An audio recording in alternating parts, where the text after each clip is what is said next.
Tilly with Iowa 4-H Youth Development.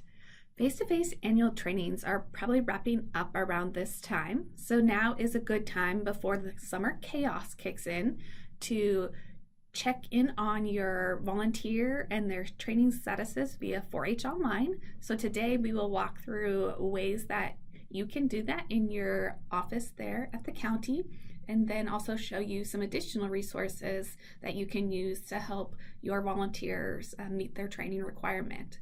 So first, let's go to 4-H Online. I have logged into 4-H Online as a county, and so this should be something similar to what you would see. And so if you go over here to reports, it should pull up all of the reports that we have shared.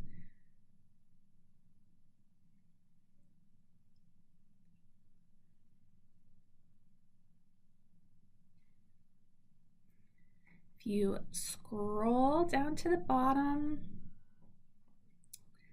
yes, let it load a little bit.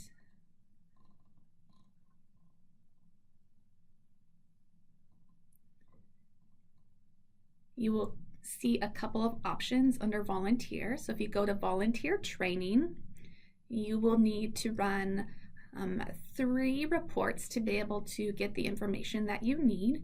You would run first the all active, direct, and ongoing adults. So these are all of the volunteers that would need to have participated in some sort of training this year. If it is, if they're listed as a direct and ongoing adult, you can, and they're not in that role, you can go ahead and change that coding. But all of those that are listed in the direct ongoing roles are the ones that we will follow up on regarding training.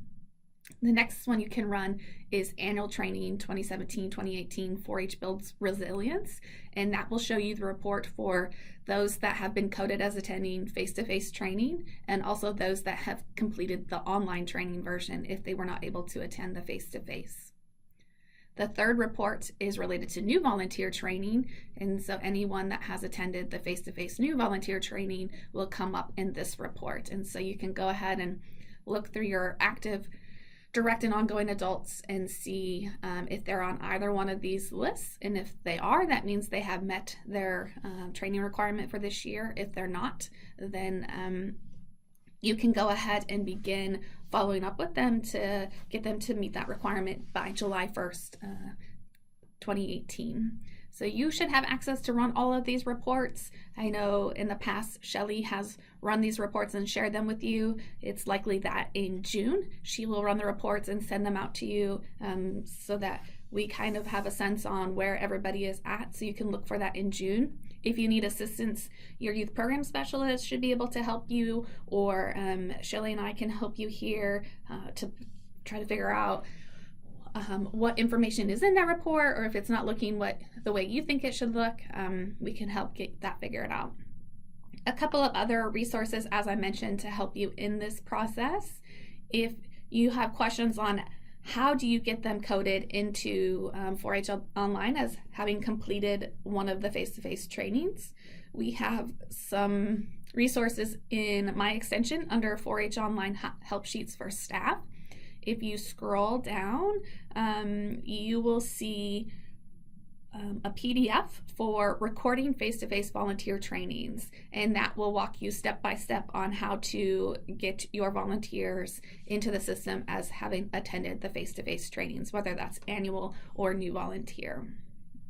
A couple of other resources under my extension 4-H volunteer development is if you go to protocol and forms for volunteer trainings, there are staff instructions and protocol for volunteers missing training. So after you run your reports, if you need some assistance in following up with those volunteers, this is where you would find it in this staff instructions protocol for missing training. It walks you through the things that you need to do. It even gives you some sample emails that you can send to both volunteers that have attended training or those that have not.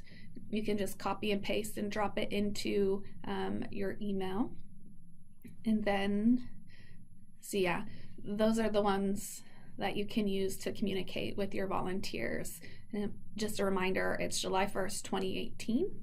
The other resource that is in there that might be helpful is the staff alternate volunteer training instruction email. Again, it's just a template for you to use that you can copy and paste and send directly to the email or to your volunteers that haven't attended training, walking them how they can access the training in 4-H Online, some helpful hints and things like that.